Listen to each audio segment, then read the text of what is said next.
जय श्री सत्यनारायण भगवान की जय। पूर्णिमा की रात है, चंद्र किरणों की बरसात है। चैत्र मास का पुण्य दिन, हर ओर पावन बात है। जहाँ भक्ति हो सत्य की, वहीं नारायण वास है।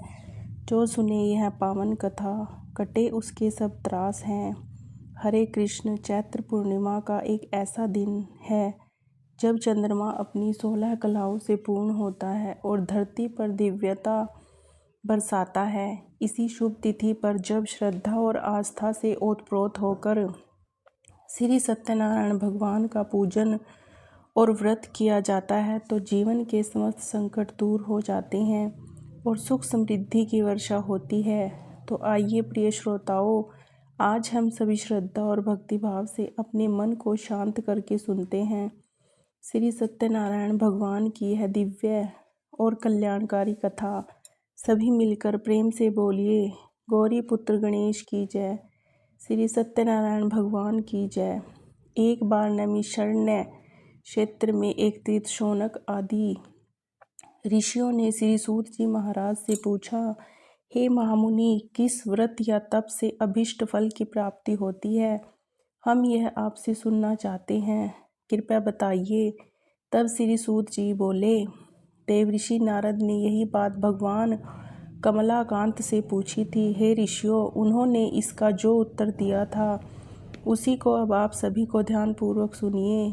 एक दिन दूसरों पर कृपा करने वाले योगी नारद जी विविध लोकों में घूमते हुए मृत्युलोक में आए। उन्होंने देखा कि यहाँ के सभी मनुष्य तरह तरह के दुखों से पीड़ित हैं और अपनेपन कर्मों के अनुसार विविध योनियों में जन्म लेकर दुख भोग रहे हैं। तब वे सोचने लगे कि किस उपाय से इन सभी दुख निश्चित रूप से दूर हो सकता है। मन ही मन इस प्रकार सोचकर वे विष्णुलोक में गए और वहां जाकर उन्होंने शंख चक्र गदा पदाधारी वनमाला से विभूषित शुक्ल वर्ण चतुर्भुज देव देवेश्वर भगवान नारायण को देखकर कुछ कहना चाहा। नारद जी बोले, नारायण नारायण प्रभु, आप मन और वाणी से अतीत अनंत शक्ति हैं, आदि मध्य और अंत से रहित हैं, निर्गुण हैं, गुणात्मा हैं, सबके आदिभूत हैं और भक्तों के दुखों का नाश करने वाले हैं। प्रभु, आपको मेरा बारंबार नमस्कार है। भगवान श्री विष्णु ने नारद जी की स्तुति सुनकर इस प्रकार उत्तर दिया। भगवान बोले, महाभाग, आप किस प्रयोजन से यहाँ आए हैं और आपके मन में क्या इच्छा है? बताइए, मैं आपकी सभी बातों का उत्तर अवश्य दूंगा। तब नारद जी कहने लगे, प्रभु, मृत्युलोक में मनुष्य पाप कर्मवश तरह तरह की योनियों में जन्म लेकर तरह तरह से दुख भोग रहे हैं और अपने पापों का फल प्राप्त कर रहे हैं। हे नाथ, उनके में सारे क्लेश व सारे दुख बड़ी आसानी से ही कैसे दूर हो सकते हैं? यदि मुझ पर आपकी विशेष कृपा है तो वह उपाय बताइए, उसी को सुनने से मेरी इच्छा है। तब श्री भगवान कहने लगे, वत्स, लोगों के प्रति अनुग्रहगामी होकर तुमने बड़ी अच्छी बात पूछी है, जिसके करने से मनुष्य मोह से मुक्त हो जाता है। वहाँ मैं तुमसे कह रहा हूँ, ध्यानपूर्वक सुनो। एक अत्यंत पवित्र व्रत है जो स्वर्ग या पृथ्वी पर अति दुर्लभ है।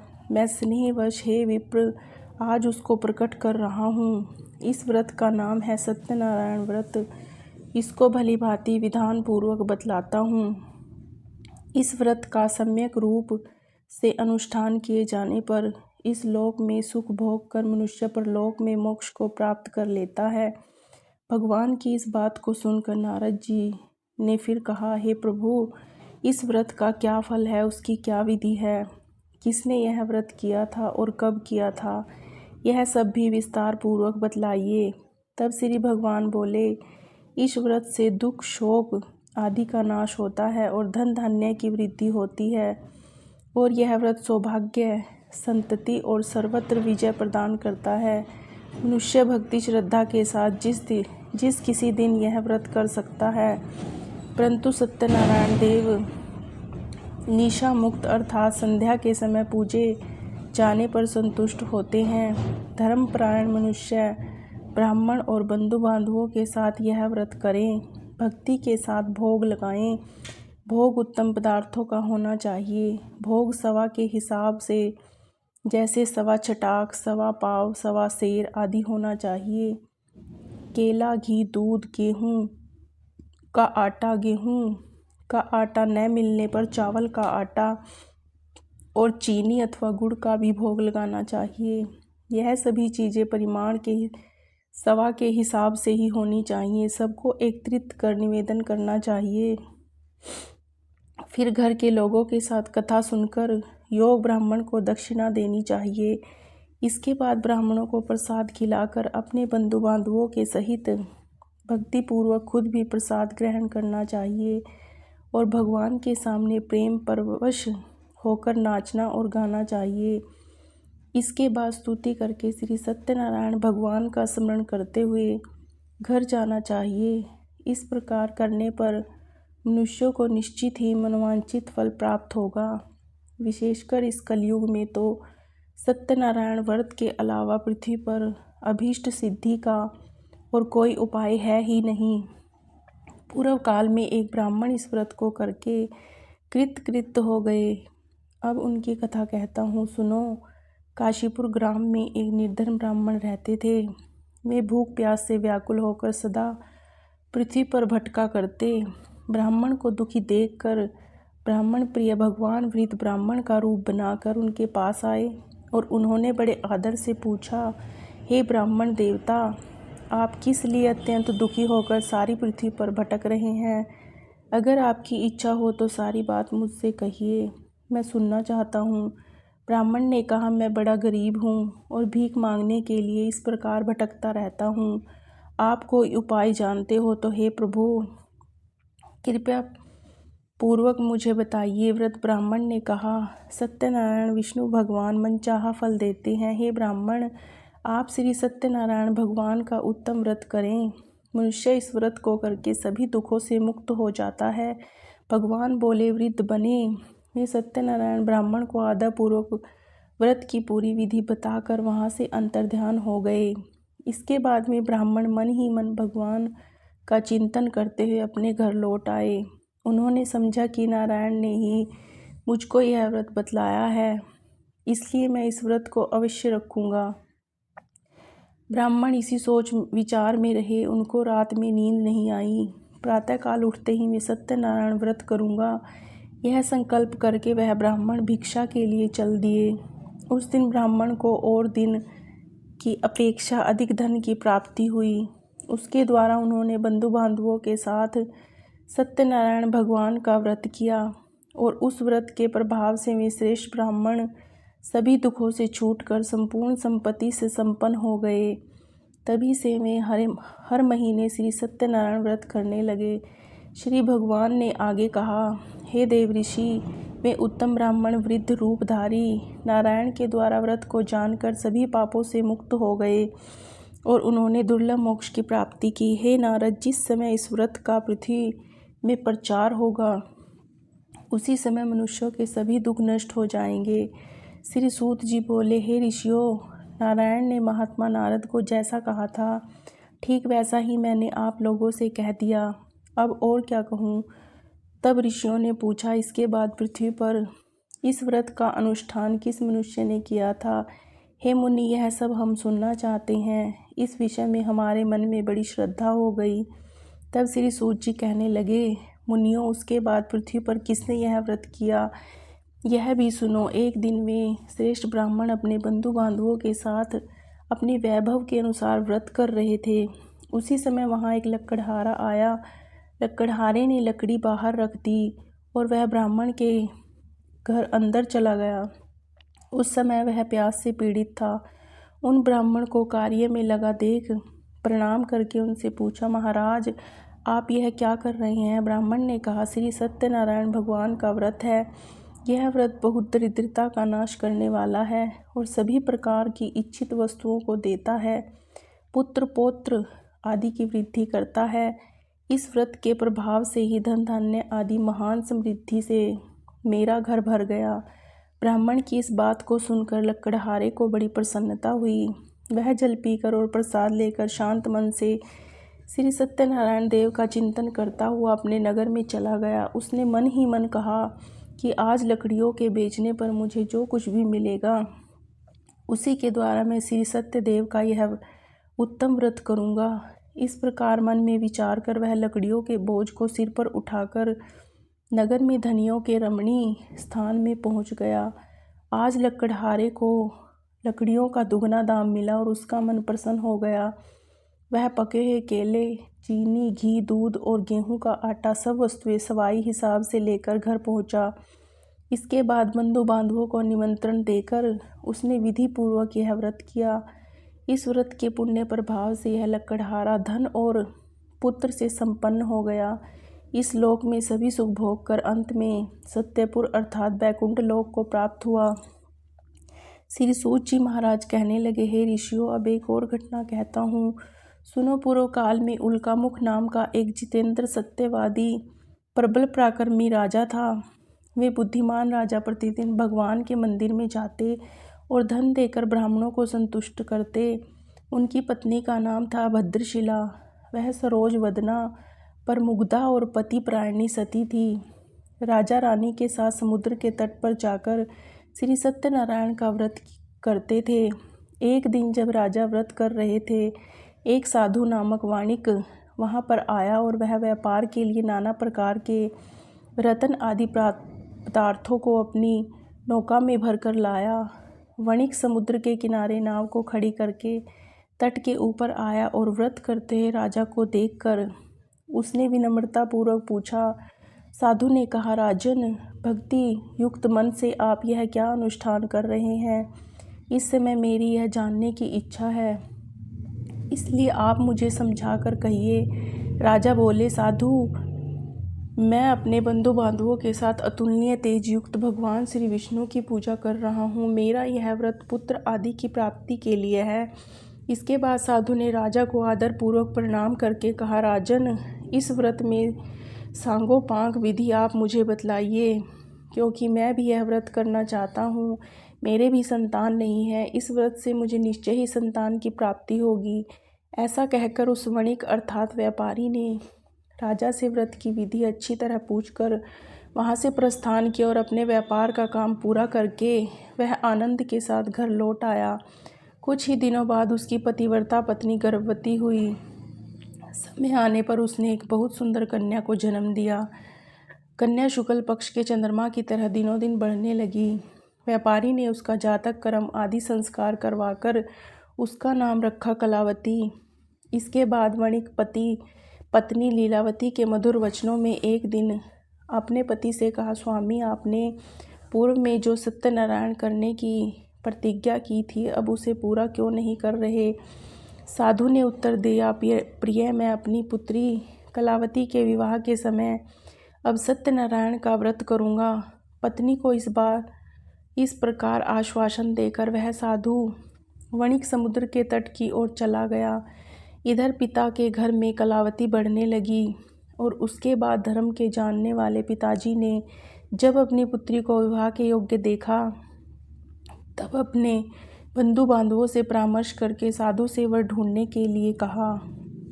दूत साधु का आदेश पाकर कांचन नगर को गया और वहां कलावती के योग्य एक उत्तम वर की खोज करके वहां से उसे वणिक पुत्र को अपने साथ लेकर वापस लौट आया। साधु वणिक उस सुंदर और सद्गुणी वणिक कुमार को देखकर बहुत प्रसन्न हुआ और अपने जाति बंधुओं के साथ मिलकर बड़ी प्रसन्नता से यथाविधि अपनी कन्या उसको अर्पित कर दी, अर्थात उसके साथ उसका विवाह करा दिया। दुर्भाग्यवश कलावती के विवाह के समय भी वणिक उस उत्तम व्रत की बात भूल गया। इससे श्री सत्यनारायण भगवान उससे रुष्ट हो गए। कुछ दिनों के बाद वह व्यापार में निपुण व्यापारी अपने श्रीमान जमाता अर्थात दामाद को लेकर व्यापार के लिए बाहर गया। राजा चंद्रकेतु के राज्य में समुद्र के पास ही रमणीय रतनसार नगर में जा पहुंचा। वहां एक पुरी बनाकर वह अपना व्यापार करने लगा। उसी समय सत्यनारायण भगवान ने साधु को मिथ्यावादी जानकर उसे श्राप देते हुए कहा कि आज से कुछ दिनों में तुम यही दुख को प्राप्त हो जाओगे। इधर उसी दिन एक चोर ने राजमहल में धन चुराया हुआ धन लेकर साधु के मकान के बगल के रास्ते में वह चोर जा रहा था। उसने घूमकर पीछे की ओर देखा, राजा के दूत उसके पीछे पीछे ही दौड़कर आ रहे थे। वह डर गया, चुराए हुए धन को वहीं छोड़कर जल्दी से भागा गया। दूतों ने आकर देखा कि साधु व्यापारी के घर के पास राजा का धन पड़ा हुआ है। तब उन्होंने जामाता के साथ उस साधु व्यापारी को पकड़ लिया और दोनों को बांधकर बड़ी प्रसन्नता से राजा के पास ले जाकर कहा कि हे प्रभु, दोनों चोर पकड़ में आ गए, इन्हें देखिए और आज्ञा दीजिए कि क्या किया जाए। इसके बाद राजा की आज्ञा से दूतों ने दोनों व्यापारियों को अच्छी तरह बांधकर बड़ी कठिन कारावास में डाल दिया। उस समय उनके संबंध में कोई भी विचार नहीं किया गया। उन दोनों ने बहुत कुछ कहा कि सत्यनारायण भगवान की माया से किसी ने उनकी एक भी नहीं सुनी।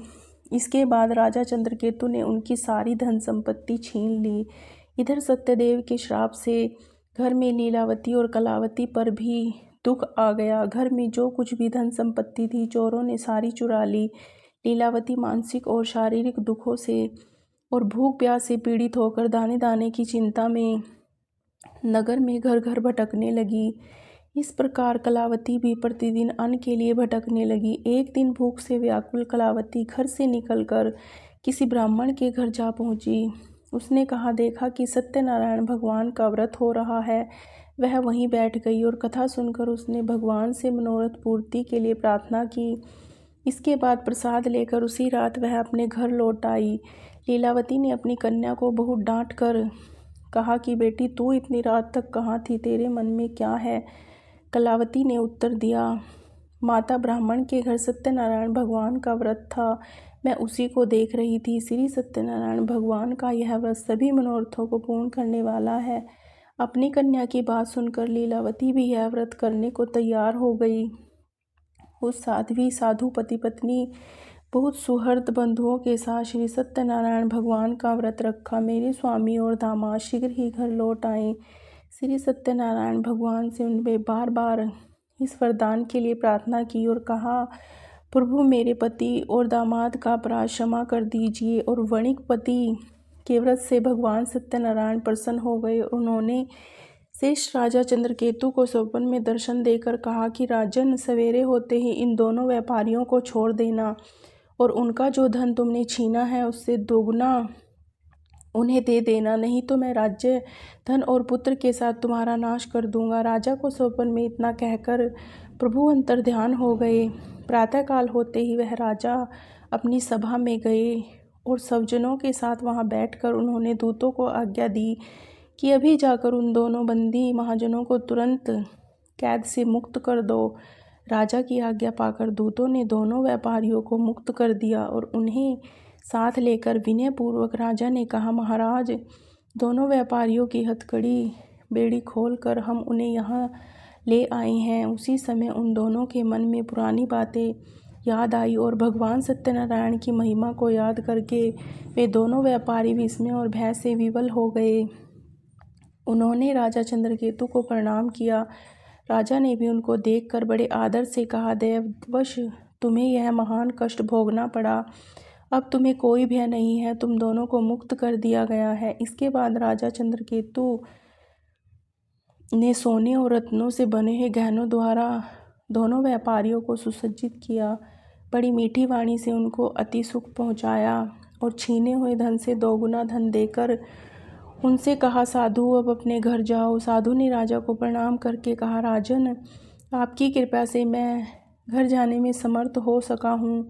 उस समय साधु ने मंगलाचार करते हुए यात्रा प्रारंभ की, ब्राह्मणों को धन का दान दिया और अपने नगर की ओर दोनों चल पड़े। कुछ ही दूर आगे बढ़ने पर भगवान सत्यनारायण ने दंडी के वेश में आकर उनसे पूछा, बताओ तुम्हारी नाव में क्या है? तब महाराज ने बड़े गर्व से साधु की अवहेलना करके उसकी हंसी उड़ाते हुए कहा, दंडी, क्यों पूछ रहे हो? तुम्हें रुपए चाहिए क्या? मेरी नाव में तो लता और पत्ते भरे हुए हैं। दंडी के वेश में आए श्री सत्यनारायण भगवान के निष्ठुर वचनों को सुनकर कहने लगे, तेरे वचन सत्य हों। और ऐसा कहकर वे तुरंत वहां से चल दिए। दंडी के कुछ दूर चले जाने पर साधु भी समुद्र के किनारे पहुंचा और नित्य आदि करके जब वह अपनी नाव पर उतर गया तो उसने देखा कि नाव में तो लता और पत्ते भरे हुए हैं। यह देखकर उसे बड़ा आश्चर्य हुआ।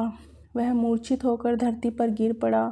थोड़ी देर के बाद होश आने पर वह बड़ी चिंता में डूब गया। अपने ससुर की यह दशा देखकर दामाद ने उससे कहा कि आप किस लिए शोक कर रहे हैं? यह सब तो दंडी महाराज के श्राप का ही फल है।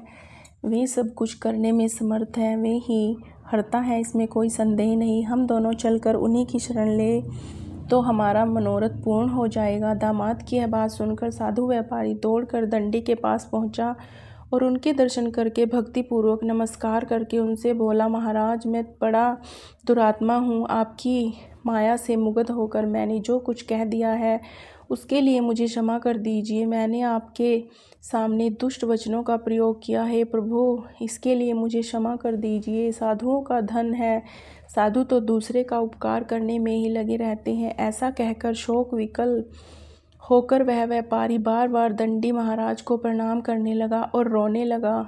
साधु व्यापारी को इस प्रकार विलाप करते देखकर दंडी महाराज ने कहा, रो मत, मेरी बात सुनो। तुम मेरा अपमान करके मेरी पूजा से विमुख हो गए थे, उसी के फलस्वरूप बार बार दुख को प्राप्त हो रहे हो।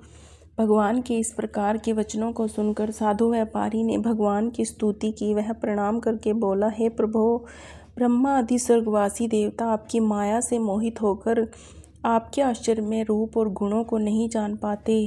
मैं भी आपकी माया से मोहित हूँ, इसलिए मैं भला आपको कैसे जान सकूँगा। आप प्रसन्न हो जाइए प्रभु, मैं अपने वैभव और सामर्थ्य के अनुसार आपकी पूजा अब अवश्य करूँगा।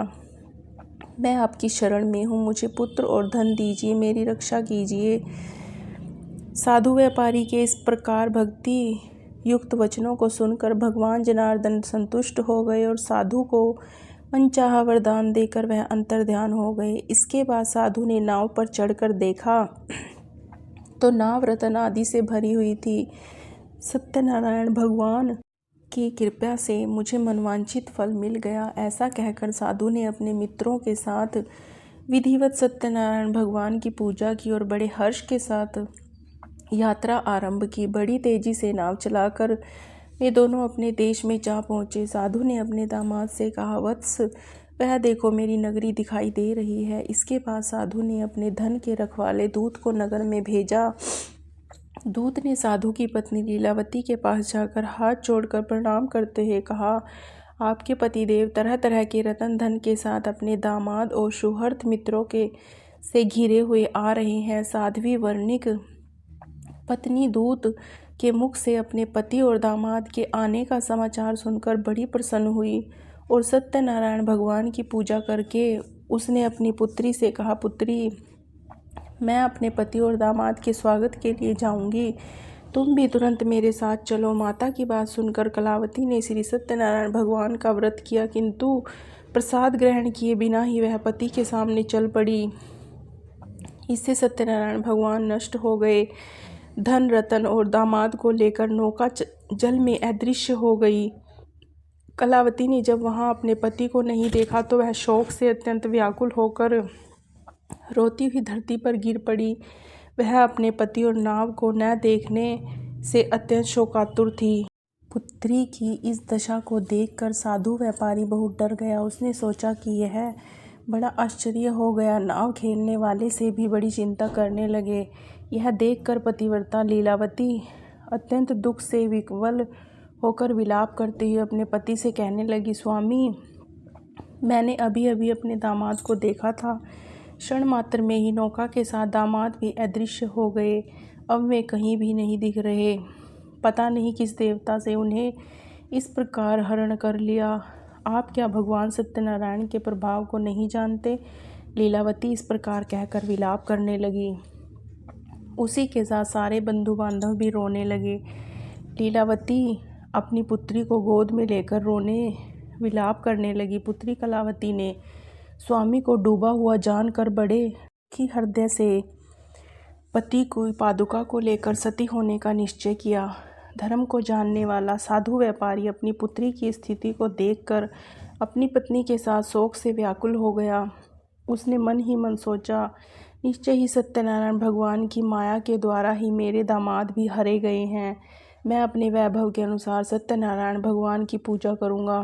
साधु ने वहाँ सब लोगों को बुलाकर यह बात कही और अपनी इच्छा प्रकट करते हुए धरती पर दंड की तरह गिरकर वह बार बार सत्यनारायण भगवान को प्रणाम करने लगा। इससे सत्यनारायण भगवान प्रसन्न हो गए। उन्होंने आकाश से ही साधु के प्रति कहा, साधु, तुम्हारी कन्या मेरे भोग का अपमान करके पति को देखने के लिए आ गई थी, इसी कारण उसका पति अदृश्य हो गया। अब वह घर जाए, प्रसाद ग्रहण करके लौट कर आए, तब अवश्य ही उसे स्वामी का सुख प्राप्त होगा, इसमें कोई संदेह नहीं। वर्णिक पुत्री कलावती ने आकाश से प्राण दान करने वाली आकाशवाणी सुनी और सुनकर तुरंत ही वह अपने घर चली गई। वहां जाकर उसने प्रसाद ग्रहण किया और इसके बाद वह लौट कर आई। तब उसने अपने पति को, नाव और समस्त बंधुओं को देखा और अत्यंत सुखी हुई। उसने अपने पिता से कहा, पिताजी आइए, हम लोग घर चलते हैं, अब देर क्यों कर रहे हैं। पुत्री की इस बात को सुनकर वह व्यापारी प्रसन्न हो गया और विधि विधान के साथ भगवान सत्यनारायण की पूजा करके धन रतन और बंधुओं को साथ लेकर वह अपने घर पहुंचा। इसके बाद हर संक्रांति और पूर्णिमा को वह यथाविधि सत्यनारायण भगवान की पूजा करता हुआ इस लोक में सुखी होकर अंत में सत्यपुर को प्राप्त हो गया। श्री सूत जी बोले, हे श्रेष्ठ, जो मनुष्य इस परम दुर्लभ श्री सत्यनारायण भगवान की व्रत की कथा को सुनता है, व्रत का उच्चारण करता है, भक्ति मुक्तिदायिनी इस पवित्र कथा को सुनता है, वह भगवान सत्यनारायण की कृपा से धन धान्य आदि सुख समृद्धि को प्राप्त होता है। इससे दरिद्र धन की प्राप्ति कर लेता है, बंदी बंधन से मुक्त हो जाता है, भयभीत भय से मुक्ति पा लेता है और मनुष्य इस लोक में सभी मनोवांछित फल को पाकर अंत में वैकुंठ लोक को जाता है। यह सत्य है और इसमें कोई संदेह नहीं। श्री सूत जी कहते हैं, ब्राह्मणों, आप लोगों को इस प्रकार मैंने श्री सत्यनारायण व्रत की महिमा सुनाई। इस व्रत का पालन करके मनुष्य सभी दुखों से मुक्त हो जाता है। विशेषतः कलयुग में श्री सत्यनारायण भगवान की पूजा महान फल देने वाली है। इस देव को कोई सत्यनारायण कहते हैं और कोई सत्यदेव कहते हैं। यह नाना रूप से धारण करके सभी के मनोरथों को पूर्ण करते हैं। यह सनातन सत्य देव कलयुग में सत्य व्रत के रूप में ही अवतरित होंगे। हे श्रेष्ठ मुनियों, जो मनुष्य नित्य इसका पठन या श्रवण करता है, श्री सत्यनारायण भगवान की कृपा से उसके सभी पाप नष्ट हो जाते हैं। प्रेम से बोलिए, श्री सत्यनारायण भगवान की जय।